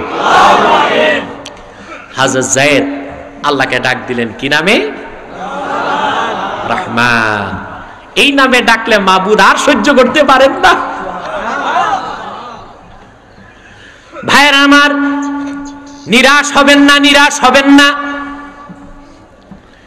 হযরত যায়েদের বিপদে যেই রহমান সাহায্য করেছেন, নূর নবী মুহাম্মদ সাল্লাল্লাহু আলাইহি ওয়াসাল্লামের খাঁটি উম্মত যখনই ডাক দিবে ওই রকম ভাবে রহমান জবাব দিবেন। সুবহানাল্লাহ। কোরআনে তিনি বলেছেন ওয়া কানা হাক্কান আলাইনা নাসরুল মুমিনিন। আমার হাবিব মুহাম্মদ সাল্লাল্লাহু আলাইহি ওয়াসাল্লামের ঈমানদার উম্মতকে সাহায্য করা আমি আল্লাহর উপর হক। আমি সব ওয়াজিব করি, কেউ আমার উপর ওয়াজিব করতে পারে না, তবে এই কাজটা আমি নিজে নিজের উপর হক বানাই নিয়েছি। সুবহানাল্লাহ। আর তিনি এমন এক পবিত্র সত্তা, ইন্নাহু লা ইউখলিফুল মিআদ, যিনি তার কমিটমেন্ট বান্দার সাথে যা করেছেন তা ভঙ্গ করবেন না। ঠিক কিনা বলেন? আমরা রহমানকে ডাকলে পাবো না? পাবেন কিনা? শুনে রাখেন হাদিস, সহিহ বুখারীর হাদিস, সহিহ মুসলিমের হাদিস, আল আরবাঈনের মধ্যে ইমাম নববী হাদিসটি উল্লেখ করেছেন। আব্দুল্লাহ বিন আব্বাস বর্ণনা করেছেন, আমি একদিন আল্লাহর হাবিবের পেছনে বসে কোথাও যাচ্ছিলাম, সওয়ারির মধ্যে আমি ছাড়া আল্লাহর হাবিবের সাথে আর কেউ ছিল না। আল্লাহর হাবিব আমাকে বড় মহব্বতের সাথে ডাক দিয়ে বললেন, ইয়া বুনাইয়া ইন্নী উআল্লিমুকা কালিমাতিন, হে বৎস। আল্লাহর হাবিবের চাচাতো ভাইকে আদর করে তিনি বললেন, হে বৎস, আমি তোমারে কিছু বাক্য শিখাবো, মনে রেখো। সুবহানাল্লাহ। ইহফাজিল্লাহ ইয়াহফাজকা, ইহফাজিল্লাহ তাজিদহু তুজাহাক, ওয়া ফি রিওয়ায়াতিত তিরমিজি ইহফাজিল্লাহ তাজিদহু আমামাক। আব্দুল্লাহ বিন আব্বাস, তুমি আল্লাহর হেফাজত করো, আল্লাহর হকগুলোকে সংরক্ষণ করো, আল্লাহ তোমার হেফাজত করবেন। সুবহানাল্লাহ কইবেন না? তুমি আল্লাহর হেফাজত করো, বিপদে আপদে ক্রান্তিকালে তুমি সাহায্য যখন চাইবা, আল্লাহকে তোমার সামনে খুঁজে পাবা। ঠিক কিনা বলেন? ইহফাজিল্লাহ তাজিদহু তুজাহাক। তিরমিজিতে এসছে, এটা হাদিসটার অনেকগুলো কিতাবে এসছে। আমি বুখারীতে দেখেছি, মুসলিমে, শারহু ইমাম নববীর আরবাঈনে, আবার হাদিসটি তিরমিজিতেও আছে। আল্লাহর হাবিব বলেছেন, ইহফাজিল্লাহ তাজিদহু তুজাহাক। আর তিরমিজিতে এসছে, ইহফাজিল্লাহ তাজিদহু আমামাক। তুমি আল্লাহর হেফাজত করো, আল্লাহ তোমার হেফাজত করবেন। এখন তাহলে আল্লাহর হেফাজতের অর্থ কি? আজকে বাংলাদেশে বলা হয় হেফাজতি ইসলাম, ইসলামের হেফাজত তো আল্লাহই করবেন। হাদিসে যে আসলো আল্লাহর হেফাজত করো, তার অর্থ কি? অর্থ তো বুঝতে হবে। ইসলামের হেফাজতের দায়িত্ব আল্লাহর। এখানে ইসলাম হেফাজতের অর্থ হচ্ছে ইসলামের পক্ষে নিজের জীবনকে কোরবান করে ইসলামকে হেফাজত করো।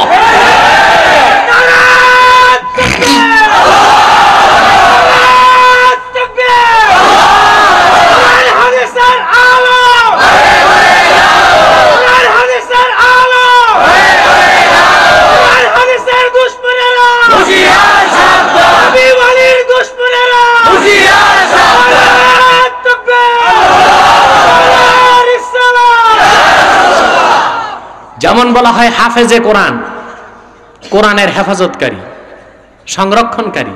কোরআন তো হেফাজত করেন আল্লাহ, তার মানে সে হেফাজত করে, মুখস্থ করে। আমরা ইসলামের পক্ষ থেকে নিজেদের ঈমান হেফাজত করব, এই অর্থে হেফাজত। হাদিসে এসছে, তুমি আল্লাহর হেফাজত করো, আল্লাহ তোমাকে, তুমি আল্লাহর সামনে পাইবা। তার অর্থ কি? তার অর্থ হচ্ছে আল্লাহ তার বান্দাকে যে বিধান দিয়েছেন, হুকুম দিয়েছেন, বান্দা যখন তা পালন করবে তখন মাওলার হেফাজত হবে। আর বান্দা যখন আল্লাহর সব হুকুমকে মাথা পেতে নিবে, আল্লাহর উপর ওয়াজিব হয়ে যাবে, তখন বান্দার হেফাজত করা। বলেন সুবহানাল্লাহ। তবে ডাক দিয়ে আল্লাহকে যদি পাইতে চান, ঈমান আকীদা ঠিক করার পর হালাল খাইতে হবে। যারা বলেন কি খাইতে হবে? আমরা এত কান্না করি, মাথা পিটাই, আল্লাহরে রাজি করতে পারি না, ডাক শুনাইতে পারি না। কেমনে পারবো? আমাদের মুখ তো ঠিক নাই। কি ঠিক নাই? আমার দেশে অধিকাংশ মানুষ সুদের নামে, ঘুষের নামে, এনজিও সংস্থা ডেস্টিনি এমও এর নামে অনেক পীরের মুরিদ আর তবলিগে যে সাত চিল্লা দিছে এমন মানুষ হারাম খাইয়া পেটও নষ্ট করছে, ঈমানও নষ্ট করছে, আকীদাও নষ্ট করছে। ঠিক কিনা? তো দোয়া আল্লাহ শুনবেন কেমনে? কথা বুঝেন না ভাইরা আমার? কোরআন কারীমে আল্লাহ বলেছেন, ইয়া আইয়ুহান নাসু কুলু মিম্মা ফিল আরদি হালালান তাইয়্যিবা। সুবহানাল্লাহ। শুধু মুমিনকে আল্লাহ নির্দেশ করেন না, সকল মানব জাতিকে বলেছেন, মানব জাতি তোমরা হালাল খাও। শুধু হালাল খাও বলেন নাই, তাইয়্যিবা সুস্বাদু জিনিস, মুস্তালাজ্জা রুচিপূর্ণ খাবার খাও। সুবহানাল্লাহ। আল্লাহ শুধু হালাল বলেন নাই, হালালান তাইয়্যিবা। তাইয়্যিবার ব্যাখ্যা ইমাম সুয়ুতি লিখেছেন, তাইয়্যিবার মানে মুস্তালাজ্জা। হালাল হইলেই খাওয়া যাবে না, ওটা সুস্বাদু খাদ্য হইতে হবে। সুখাদ্য খাও, হালাল খাও, যেটা শরীরের জন্য উপকারী। ঠিক কিনা? সিগারেট সুখাদ্য না কুখাদ্য? গাঞ্জা কথা কয় না? হারাম তো বটেই, হারাম তো খাওয়াই যাবে না, কুখাদ্যও খাওয়া যাবে না। সিগারেট সুখাদ্য না কুখাদ্য? গাঁজা, ইয়াবা, এটা ইয়াবা না বাবা? এটা কি? এরপর আবার ডাইল আছে একটা, ফেন্সিডিল রে এখন বলে ডাইল। আমি বুঝতাম না, পত্রিকায় দেখার আগে একদিন দেখি এক লোক ধরা পড়ছে কুমিল্লার চান্দিনার, ওখানে এই ডাইল বিক্রি হয় বেশি নাকি। আমি বললাম, পুলিশ কেন ধরছে? হুজুর ডাইল পাইছে। আমি বলছি, এটা কেমন আইন হয়েছে দেশে, আমি কি ডাইলও খাইতে পারবো না? কয় না হুজুর, ওই মুসুরির ডাল না, বোতল ডাইল, ফেন্সিডিল, এটা পাইলে পুলিশ ধরবে। আমি বলছি, ওইটা তো কুখাদ্য, ওইটা তো ভালো জিনিস না। আর যুবকরা নষ্ট হয়ে যাচ্ছে এই কুখাদ্য নেশার কারণে। ঠিক কিনা? ফেন্সিডিল নিষিদ্ধ করা হয়েছে। আমি দেখেছি বাংলাদেশে যত এনার্জি ড্রিঙ্কস আছে প্রত্যেকটাই ড্রিঙ্কসের নামে মদকে যুবকদের রক্তে মেশানো হচ্ছে। গভর্নমেন্টের কোনো দৃষ্টি নাই এই দিক। বাংলাদেশে যত স্পিড এনার্জি ড্রিঙ্কস বের করা হয়েছে, 18টা কোম্পানি আছে, সবগুলোর মধ্যে খুব কম পরিমাণে অ্যালকোহল আছে। কি আছে? নুরুল আনওয়ার কিতাবের মধ্যে এসেছে, হারাম কম হোক বেশি হোক, কাসীরুহা ওয়া কালিলুহা সাওয়া। হারাম পরিমাণে বেশি হোক আর কম হোক হারাম। ওটা কি? জোরে বলেন কি? হারাম। হারাম হারাম, বেশি হোক আর আল্লাহর হাবিব ইরশাদ করেছেন, কুল্লু মুসকিরিন খামরুন ওয়া কুল্লু খামরিন হারাম। কুল্লু মুসকিরিন খামরুন ওয়া কুল্লু মুসকিরিন হারাম। নেশা সৃষ্টিকারী প্রত্যেকটা জিনিস হচ্ছে খামর, মদ, আর প্রত্যেক নেশা সৃষ্টিকারী জিনিস হচ্ছে হারাম। এই হারাম থেকে যুবকদেরকে দূরে সরতে হবে। আল্লাহ বলেছেন, হালাল খাও। আর কি খাও? সুখাদ্য। থুতু, থুতু, এই যে মুখের থুতু, এটা হালাল না হারাম? হালাল। কেউ দিলে খাইবেন ফ্রিজে? কেউ যদি বলে হালাল তো ভাই চাটেন না, একটু চাটেন। নাকের পানি, হিঙ্গুল, এটা হালাল না হারাম? হালাল। ফ্রিজে যদি দেয়, ভাই মাখন মনে করে একটু খান, খাইতে কি হালালই তো, খাওয়া যাবে, এটা তো হালাল। এই যে পুকুরে দেখবেন কচুরি পানা, এটা হালাল না হারাম? হালাল। এটা কেউ শাক বানায় খায়? কেন? এটা সুখাদ্য না, এটা একটা কুখাদ্য। আমার দেশের মানুষ গরুর ভিতরে, পেটের ভিতরে যে ভুঁড়ি নাকি, এইটা কেমনে খায় আমার বুঝে আসে না। এটা আমার দৃষ্টিতে সুখাদ্য না কুখাদ্যে পড়ে। এটা খাওয়ার জিনিস না, এটা ফেলে দেবার জিনিস। এটা শুনছি মানুষ রিফাইন করে গোবর টোবর ফালায়া চামড়া টামড়া উঠায় এটারে খায়। আরে এই দেশের মানুষ না পারতে চামড়াটা সৎকা করে, পারলে এটারও ভর্তা বানায় খাইতো। এটা খাওয়া হালাল, হালাল কিন্তু হারাম না। শুনছিলাম বরিশার বাকেরগঞ্জে যে ওনারা নাকি গরুর মাথার চামড়াটা খায়। খায়নি? মনির সাহেব কমবে গেছে, চলে গেছে নাকি মনির? আচ্ছা আচ্ছা, এই কোরবানির গরুর মাথার চামড়াটা খাননি মনু আপনারা? আচ্ছা, খায়, যাক, খাইতে পারলে খাক। আল্লাহর নির্দেশ হচ্ছে হালাল খাও আর হালালান তাইয়্যিবা, হালাল খাও আর সুখাদ্য খাও। কথা বুঝছেন? এই নির্দেশটা শুধু মুমিনকে না, মানুষকে দিয়েছেন। ইয়া আইয়ুহান নাস কুলু মিম্মা ফিল আরদি হালালান তাইয়্যিবা। এই আয়াতের ব্যাখ্যায় ইবনে কাসির, তাফসীর ইবনে কাসির বাইরুতের ছাপ প্রথম খণ্ডের মধ্যে হাদিস নকল করেছেন। এক সাহাবী আল্লাহর হাবিবের কাছে এসে দোয়া চাইলেন। কি চাইলেন? তিনি বললেন, ইয়া রাসূলুল্লাহ, ইয়া হাবিবাল্লাহ, আমি আপনার কাছে একটা দোয়া চাই। সুবহানাল্লাহ বলেন। আল্লাহর হাবিব বললেন, কি চাও? যা চাইবা তাই মঞ্জুর হয়ে যাবে। সাহাবী বললেন, উদউল্লাহ আইয়াজআলানি মুস্তাজাবাদ দাওয়া। হুজুর, আমি বেশি দোয়া চাই না, একটা দোয়া চাই, আপনি দোয়া করে দেন আমি যেন মুস্তাজাবুদ দাওয়াত হয়ে যাই। দোয়া করলেই যেন আল্লাহর আরশে পৌঁছে যায়। আমরা তো দোয়াও চাইতে পারি না। দেখেন না, আমাদের কাছে অধিকাংশ লোক এসে দোয়া চায়, হুজুর চাকরির জন্য দোয়া করবেন, ব্যবসার জন্য, ছেলেটার নিউমোনিয়া হয়েছে, আরেকজন এসে ছেলের মাথায় ব্রেন হ্যামারেজ হয়েছে, ব্যবসার এটা সেটা, দোয়াও চাইতে পারে না। সাহাবীর দোয়াটা কেমন চাওয়া চাইছে জানেন? এমন এক দোয়া যা পাইলে আর কোনো দোয়াই লাগবে না। এসে বললেন, উদউল্লাহ আইয়াজআলানি মুস্তাজাবাদ দাওয়া। হুজুর, আমার জন্য দোয়া করেন, আল্লাহ যেন আমারে মুস্তাজাবুদ দাওয়াত বানায় দেন। অর্থাৎ যা দোয়া করব হালাল, তাই যেন আল্লাহ কবুল করেন। আপনি এই রকম আমারে যোগ্যতা দিয়ে দেন। আল্লাহর হাবিব সাহাবীকে বললেন, তোমার একটা আমল দেই। সাহাবী, আতিব মাতাইমাক ফাতাকুন মুস্তাজাবাদ দাওয়া। তুমি তোমার রিজিকটারে পবিত্র করো, সঙ্গে সঙ্গেই তুমি মুস্তাজাবুদ দাওয়াত হয়ে যাবা। তুমি যা খাও তা যদি পবিত্র হয়, হালাল হয়, তোমার ঈমান আকীদা যদি ঠিক থাকে, তুমি মুস্তাজাবুদ দাওয়াত হয়ে যাবা। তখন তুমি আল্লাহকে ডাক দিতে দেরি হবে তোমার, আল্লাহর সাহায্য পেতে তোমার দেরি হবে না। অতএব আমরাও যদি মুহাম্মদ সাল্লাল্লাহু আলাইহি সাল্লামের ঈমানদার উম্মত হয়ে থাকি, রিজিকটা যদি হালাল হয়, আল্লাহকে রহমান বলে ডাক দিব, আল্লাহর পক্ষ থেকে সাহায্য আসতে দেরি হবে না। এতক্ষণ আমি আপনাদেরকে সূরা রহমানের আল্লাহর রহমান নামের ফজিলতটা শোনালাম।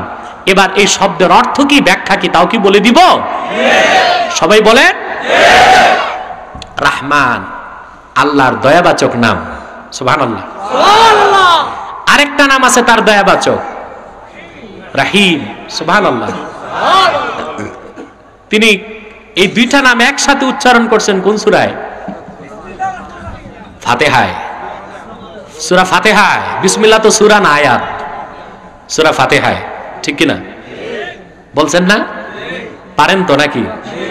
পড়েন সবাই, আলহামদুলিল্লাহি রাব্বিল আলামিন আর রহমানির রহিম। তিনি রহমান, তিনি রহিম। সুবহানাল্লাহ। এই দুটো নামের অর্থ হচ্ছে দয়ালু। বাংলায় যদিও পার্থক্য করা হয়, একটা দয়ালু আর একটা অতীব মেহেরবান, অতীব দয়ালু মেহেরবান, আসলে এই পার্থক্য কোনো পার্থক্য নয়। দুটো নামের অর্থ কি? এক। পার্থক্য আছে মাত্র দুইটা। কয়টা? জোরে বলেন।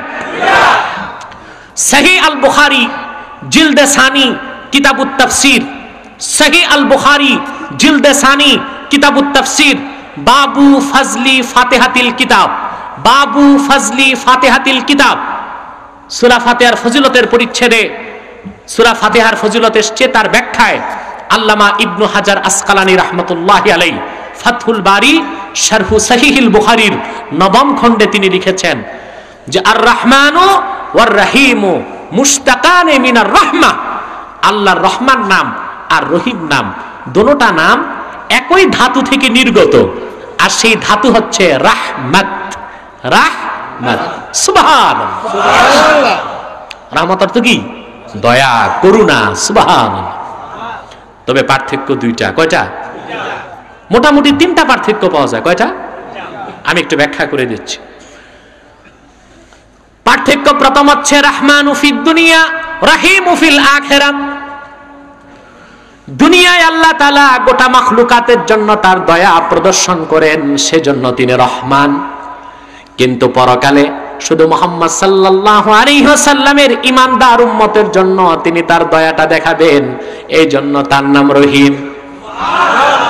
দুনিয়ার দৃষ্টিকোণ থেকে তিনি রহমান, আর আখিরাতের দৃষ্টিকোণ থেকে তিনি কি জোরে বলেন? রহিম। দুনিয়াতে তিনি সবাইকে দয়া করেন, ঠিক কি না? যে নামাজ পড়ে তারাও খাওয়ান, যে নামাজ পড়ে না, যে আস্তিক তারাও দেন, যে নাস্তিক দেন কিনা? কাফের, মুশরিক, বেঈমান সবাইরে খাওয়ান। রহমান নাম লিখতে 5টা অক্ষর, কয়টা? রহমান কয়টা অক্ষর? আর রহিম লিখতে 4টা, কয়টা? দোনো শব্দের অর্থ এক, অক্ষর বেশি কোনটা? জোরে বলেন। রহমান। মুফাসসির লেখেন ইন্না জিয়াদাতাল মাবানি তাদুল্লু আলা জিয়াদাতিল মাআনি। একই অর্থের দুটো শব্দ, যে শব্দের অক্ষর বেশি সেই শব্দের অর্থ বেশি। সুবহানাল্লাহ বলেন। তার প্রমাণ দেখেন, তিনি হচ্ছেন দুনিয়ায় সবার জন্য রহমান। যে নামাজ পড়ে তারও রিজিক দেন, যে পড়ে না তারও, ঠিক কি না? যে ঈমানদার তারও খাওয়ান, যে বেঈমান তারও, ঠিক কি না? কথা বল না? কাফের, মুশরিক, বেঈমান তাদেরকে রিজিক কে দেন? আল্লাহ। কারণ তিনি দুনিয়ায় সবার জন্য তার দয়ার চাদরটাকে প্রশস্ত করে দিয়েছেন। কিন্তু আল্লাহ যদি ইচ্ছে করেন 1 সেকেন্ডের মধ্যে কাফের, মুশরিক, বেঈমান, নাস্তিক, রামবা আমার ব্লগারদের রিজিক বন্ধ করে দিতে পারেন, ঠিক কিনা বলেন? তিরমিজিতে এসেছে, আল্লাহর হাবিবের সাথ করেছেন, লাউ কানাতিদ দুনিয়া তা'দিলু ইনদাল্লাহি জানাহা বাউদাতিন মা সাকা কাফিরাম মিনহা শারবাতান। এই সারা দুনিয়াটা যদি আমার আল্লাহর নিকট একটা মশার দানার সমানও হতো, কোন একজন কাফের কিংবা মুশরিককে আমার আল্লাহ পাক 1 ঢোক পানি পান করাতেন না। কতটুকু হইলে? মশার দানা। দেখছেন নি মশার দানা? আপনাদের দেশে মশার দানা কত বড় হয়? মশার দানাও দেখেন নাই, ছোট ছোট। 1 কুঠি মশার দানা যদি একটা পাল্লায় করেন, 1 ছটাক করতে কষ্ট হয়ে যাবে, ঠিক না? সারাটা দুনিয়া আল্লাহর নিকট একটা মশার দানা সমানও, সারাটা দুনিয়া আল্লাহর নিকট একটা মশার দানা সমানও নয়। সুবহানাল্লাহ বলবেন না? একবার আমি সিলেট গেলাম, সিলেট 2007 সালে মনে হয়। সিলেট তো অনেক যাই, ঘটনাটা মনে আছে আমার। সিলেট গেলাম, সেখানে এক লোক আমাকে প্রশ্ন করলো, কলেজের যুবক, হুজুর আল্লাহ কোথায়? নাউযুবিল্লাহ। এরকম প্রশ্ন করা জায়েজ নাই? জায়েজ আছে? আমি প্রশ্ন পেয়ে কিছুক্ষণ চুপ করলাম, যে এটার উত্তরও দিতে হবে সাবধানে, নতুবা আমার ঈমানও যাবে, ঠিক না? ইমাম মালিক বলেছেন এইরকম প্রশ্ন করাও বেদাত, উত্তর দেওয়াও বেদাত। কিন্তু দেখলাম যুবকের উত্তর না দিলে তার ঈমানটাও নষ্ট হয়ে যেতে পারে, ঠিক না? ঈমানটাও নষ্ট হয়ে যেতে। আপনারা মাঠের পিছনে কেউ কথা বলবেন না, বসেন। কেউ কথা বলবেন না, ওখানে আওয়াজ করবেন না, বসেন। যারা দাঁড়িয়ে আছেন পারলে বসেন। ভাইরা আমার, মশার দানা বলতেছি, আমি বললাম এইরকম প্রশ্ন করাও বেদাত, উত্তর দেওয়াও। উত্তর তো দিতে হবে, না তোর ঈমান যায়। আমি বললাম দেখো, এই দুনিয়ার থেকে 13 লক্ষ গুণ বড় হচ্ছে একটা সূর্য। কত বড়? 13 লক্ষ গুণ বড় সূর্য। সূর্যের মতো 10,000 কোটি নক্ষত্র দিয়ে আল্লাহ তৈরি করছেন একটা গ্যালাক্সি। এরকম হাজার হাজার কোটি গ্যালাক্সি আল্লাহ তৈরি করে মহাবিশ্বে ছেড়ে দিয়েছেন, এগুলো ঘুরতেছে। আর এই সবকিছু প্রথম আকাশের নিচে। জমিন থেকে প্রথম আকাশ 500 বছর রাস্তা দূরে, তারপর দ্বিতীয়, তারপর তৃতীয়, তারপর চতুর্থ, তারপর পঞ্চম, তারপর ষষ্ঠ। একটা থেকে আরেকটা তত দূরে, আর একটা থেকে আরেকটা তত বড়। তারপর সিদরাতুল মুনতাহা, তারপরে লা মাকান, তারপর লা জামান, তারপর 70,000 নূরের পর্দা। একটা থেকে আরেকটা 500 বছর রাস্তা দূরে। তারপর আমার আল্লাহর আরশে আজিম। সে আরশে আজিমে একটা কুরসি আছে, আল্লাহর কুরসি, যেটার কথা কোরআনে তিনি বলেছেন ওয়াসিআ কুরসিয়ুহুস সামাওয়াতি ওয়াল আরদ ওয়ালা ইয়াউদুহু হিফযুহুমা ওয়া হুয়াল আলিয়্যুল আযীম।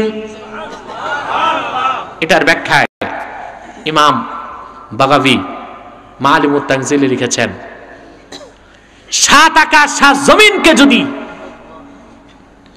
একটা বিরাট যুদ্ধের ঢাল, এর মধ্যে 7টা পয়সা রাখলে যতটুকু জায়গা দখল করবে, সাত আকাশকে আল্লাহর কুরসিতে রাখলে তার চেয়ে বেশি জায়গা দখল করবে না। সুবহানাল্লাহ। ইবনে আব্বাস ব্যাখ্যা লিখেছেন, তানবীরুল মিকবাস মিন তাফসীর ইবনে আব্বাস এসেছে, কুরসিহু আওসাউ মিনাস সামাওয়াতি ওয়াল আরদ, আল্লাহর কুরসিটা সাত আকাশ ও সাত জমিনের চেয়ে অনেক বড়। সেই কুরসিটা আল্লাহর আরশের সামনের একটা ছোট্ট জায়গায় রাখা। তাহলে আরশটা কত বড়, তাহলে আমার আল্লাহ কত বড়। সেই আল্লাহ তাআলার নিকট দুনিয়াটা কতটুকু। আমি যুবককে উত্তর দিলাম, একটি মশার ডানার উপর আমি দাঁড়াইলাম, আল্লাহর নগণ্য এক ক্ষুদ্র বান্দা মশার ডানার উপর। তখন প্রশ্ন কি করবেন আপনি, হুজুর আপনি মশার ডানার কোথায় আছেন? কথা বলে না, না মশার ডানা আপনার কোথায় আছে, এটা প্রশ্ন হইতে পারে। কথা কয় না। মশার ডানার উপর আমি দাঁড়ালাম, প্রশ্ন কি হয় যে আপনি মশার ডানার কোথায় আছেন? নাকি এটা প্রশ্ন হতে পারে আপনার কোথায় মশার ডানা আছে, অথবা আল্লাহ কোথায়, এই প্রশ্নই তো চলে না। গোটা জগৎটা তার কাছে এত ছোট্ট, তিনি কোথায়, বান্দারে প্রশ্ন করার অধিকারটুকুন তিনি দেন নাই। সুবহানাল্লাহ বলেন। সুবহানাল্লাহ, সুবহানাল্লাহ। ভাইরা আমার, বন্ধুরা আমার, বলছিলাম আল্লাহর কাছে যদি দুনিয়াটা একটা মশার ডানার সমানও হতো, কোন একটা কাফের মুশরিককে আল্লাহ এক ঢোক পানি পান করাতেন না। তাহলে তিনি কেন খাওয়াচ্ছেন? রহমান তিনি, তিনি কি জেনে বলেন? রহমানের দয়াটা পৃথিবীতে সবার জন্য, ইমানদারের জন্য, কাফের মুশরিক বেঈমান, হ্যাঁ, পশু পাখি জীব জানোয়ার সবার জন্য, ঠিক কি না? রহমানের এই রহমত আবার দুই প্রকার। কয় প্রকার? কথা শুনতেছেন? অবাক হবেন, পূর্ব জামানার নবীরা দরখাস্ত করে উম্মত হইতে পারে নাই, আর মুসলমান তুমি আর আমি বিনা দরখাস্তে মুহাম্মদ সাল্লাল্লাহু আলাইহি ওয়াসাল্লামের উম্মত হয়েছি।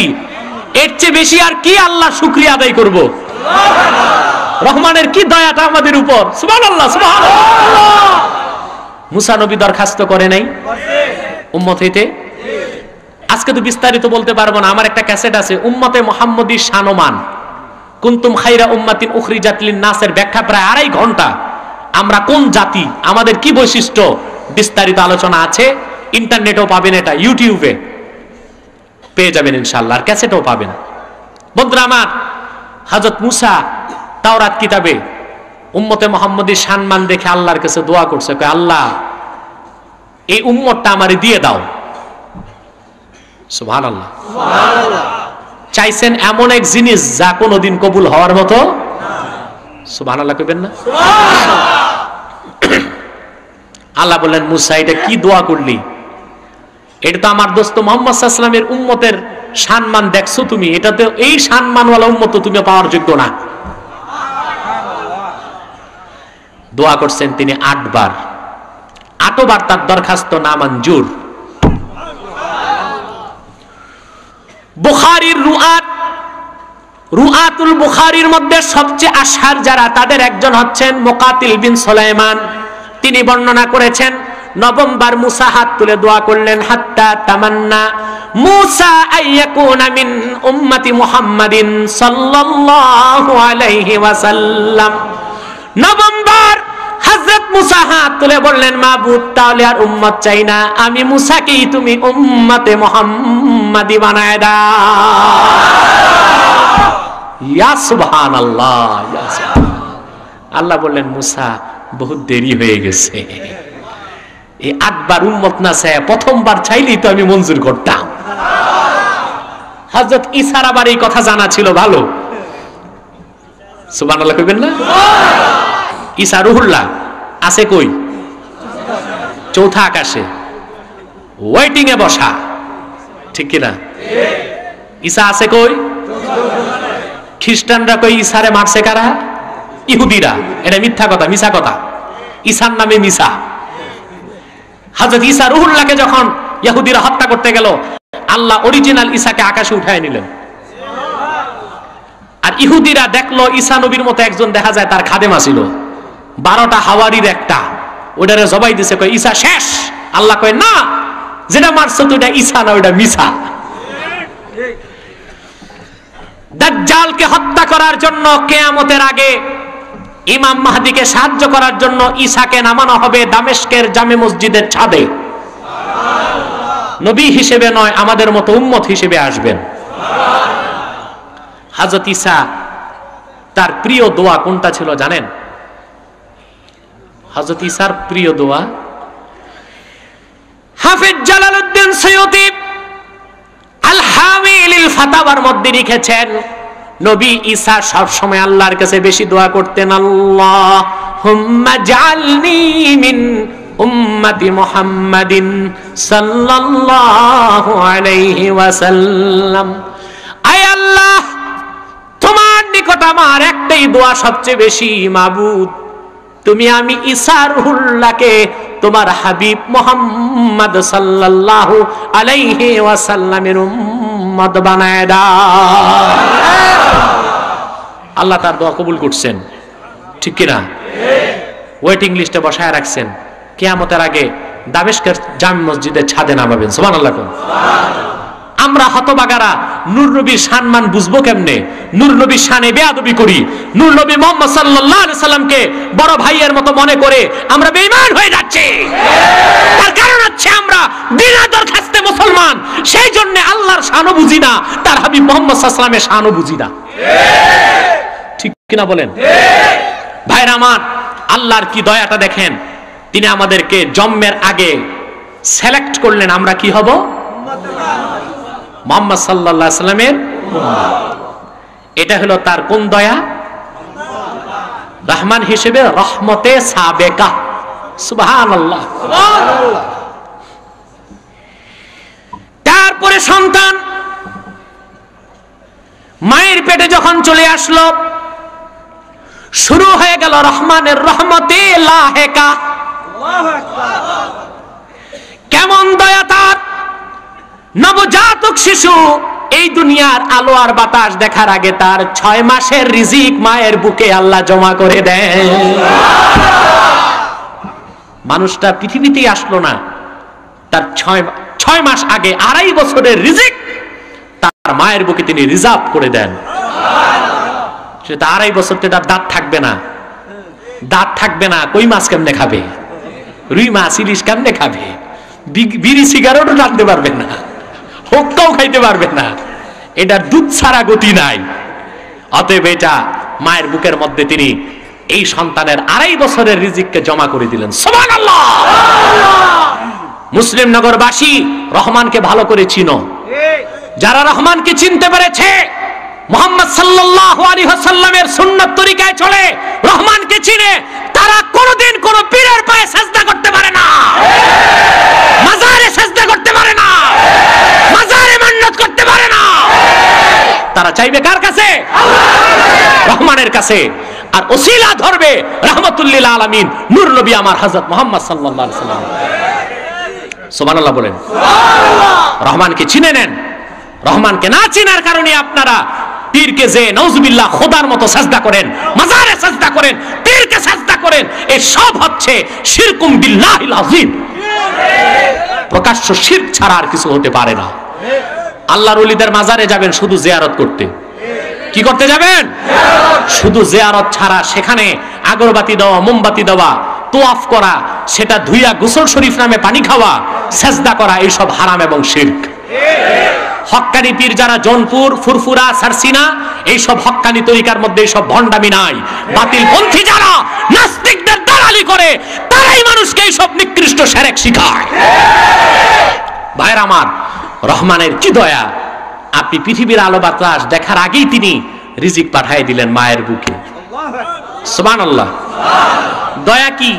একটা মানুষের তো টুইন হইতে পারে, দুইটা বাচ্চাও তো হইতে পারে।